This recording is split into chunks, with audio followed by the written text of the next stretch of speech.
everybody, it's Kyle. Hey, I want to share with you a quick example of what I'll call the Shelly method of living that just happened to me recently. Recently I got a letter from the government. I have a son who has special needs, and it's a kind of a Social Security issue. And I had to go schedule an appointment with the Social Security office to take care of some stuff for my son. Well, if you've ever dealt with government entities, you know it's really not very easy. First of all, the letter they sent me said, "Hey, to schedule an appointment, uh, look at the information at the top of this letter." I looked at the information and there was nothing except an address. So, I'm not an idiot. So I looked it up online and got a phone number. So I called the phone number and, through a series of prompts, I got put on hold and it said, "You're the 100th person in line and the average wait time is 190 minutes," something like that. Right. And I'm like, holy crap, I can't sit here all day long while I'm trying to work and just wait for somebody to pick up the phone. And I noticed that the location wasn't far from where I live, the Social Security office. So I thought, you know what? At lunch one day, I'll zip over there, I'll get my appointment, it'll all be good. So I zoom over there one day, and as I'm walking in, a security guard is walking out, and I said, "Hey, I've got this letter. I'm curious what's the process?" And he said, "Well, you got to set an appointment." He said, "You can't just go in. You got to set an appointment." I said, "Well, I really try to do that. Um, First online, and I never could find the right spot. And then I called and I said, maybe you can help me. Is there a more efficient way to do this?" And he was a young guy, but he was kind enough to say, "You know what, sir? The minute you cross that threshold into this Social Security office, efficiency is gone." And I said, "Well, thank you for your honesty." And initially I was starting to get a little frustrated because I realized, man, this is a nightmare. I mean, it's just going to be a nightmare to get this taken care of. And in a flash, I had a memory cross my mind, and I'll tell you the story of what happened. That was the Shelly method, and she's been gone almost 4 years. My wife passed away in October of 2021, but her influence is still powerful in my life. And in that moment, I recalled in a flash. I remember one time Shelly and I went up. She called me at work one day, and she said, "I've got an IEP meeting for our son." And that's just like a meeting to discuss his special needs and what they can do legally and what they have to do and all this kind of stuff. And she said, "Would you go with me?" And I said, "Oh, you want me to be there to be the muscle? You want me to scare somebody?" And she's like, "No, you just sit there and be quiet and take notes because I'm not good at taking notes. I'm going to be talking to all these people, but I want to make sure I don't miss anything." I said, "Well, you want me to look mean, in case they don't give him the services he needs?" And she's like, "No, I don't want you to say anything. I don't want you to do anything. You sit there quietly and you take notes. Don't do anything." And I thought, well, why am I even there? And she said, "Just to take notes. Don't look mean. Don't look angry. Don't say anything. Take notes." And I thought, okay, well, I can follow instructions. She's been doing it for all this amount of time.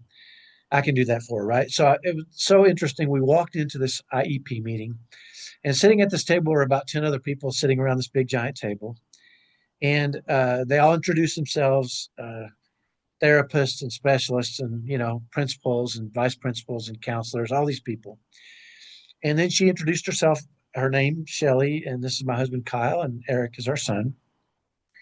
And she said, "Before we get started, I just want to let you guys know something." And she said she went to almost every person in there and she said something specifically to them. She must have known these individuals, but she complimented them. She said, "You know what? I know what you do is hard, and we really, from deep in our hearts, appreciate what you do. We know that you have a lot of kids in there and it's difficult and you have to make time for them all. And we know our son can be difficult but we know that he likes coming to school, and that means that he feels loved, and that's because of you and what you do." And she went around the table and she said something to each individual.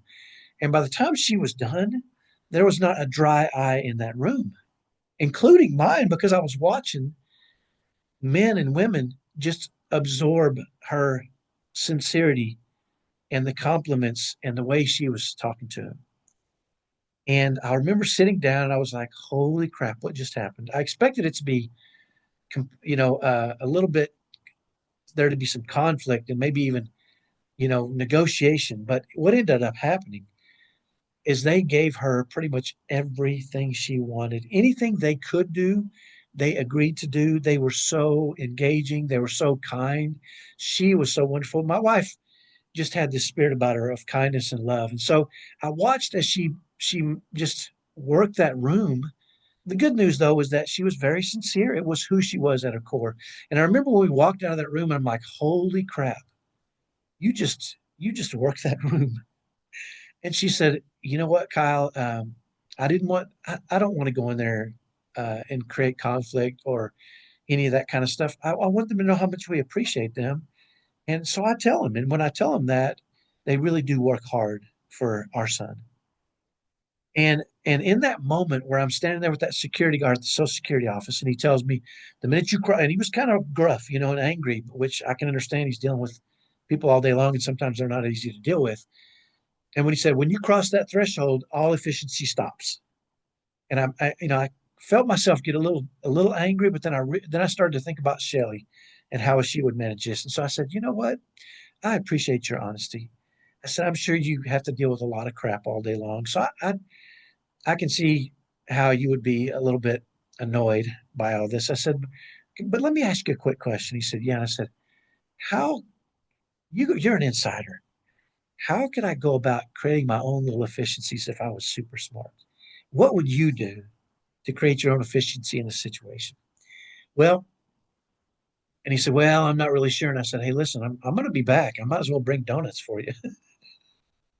And I saw his eyes light up a little bit. And I said, hey, if that got your attention, if you tell me what to do, I'll bring some donuts with me. And I said, what kind do you like? He said, well, I'm kind of a chocolate fan. I said, perfect. I know the best chocolate donut in town. And so he said, here's what you do. And he gave me some instructions. And so the very next morning, I was there when he told me to be, and I had the donuts. And I wasn't the first one in line, but he saw me and he said, hey, you're back. And I said, I'm back and I've got these donuts, right? And he walked over to me and he smiled and he kind of pulled me along to the very front of the line. And then when we went in and they opened everything up, he went back in the back and he came out and he said, we're going to take care of you. Here's how we're going to do it. And he got me in and out of there quicker than a lickety split, right? And I was so grateful that Shelly included me to watching her. I call it manipulation, but I think manipulation has a bad connotation because Shelly was very sincere in her compliments, and so was I when I was talking to this young guy, this young security guard. I know he doesn't have an easy job. He probably deals with all kinds of crazies all day long, including me, and they're probably mad, including which I was going to be, until I realized, through the Shelly method, how to better manage that situation, and it resulted in great results. And I just wanted to share that with you because I thought it was a cool story. Number one, and number two, we hear you get more with honey than you do with vinegar, but I think it's just natural for us to tip into anger and frustration when people aren't meeting our expectations. And the cool part is we control how we react to that. And if we react to that in a way that allows us to kindly request those things and even sometimes manipulate. I know that's a bad word, but if you're doing it for the right reasons and in the right way, I think it's okay.